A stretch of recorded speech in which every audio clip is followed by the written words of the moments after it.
শিলচর শিলচর আবারও শিলচর। এবারে আন্তর্জাতিক সোনা পাচারকারীর সঙ্গে জুড়ে গেল শিলচরের নাম।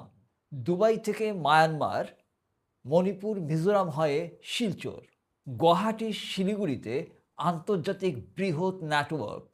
এখন আর অ্যারোপ্লেনে নয়, মায়ানমার হয়ে উত্তর পূর্ব ভারতের স্থলসীমান্তই হয়ে উঠেছে বিদেশি সোনা ভারতে নিয়ে আসার সবচেয়ে নিরাপদ করিডোর।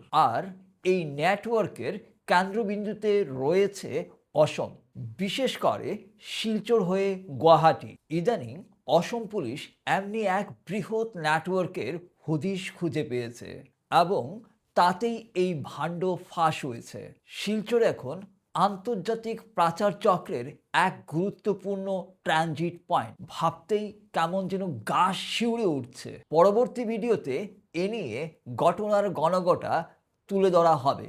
স্পটলাইট শিলচর সবার ভালো থাকা কামনা করে। ধন্যবাদ।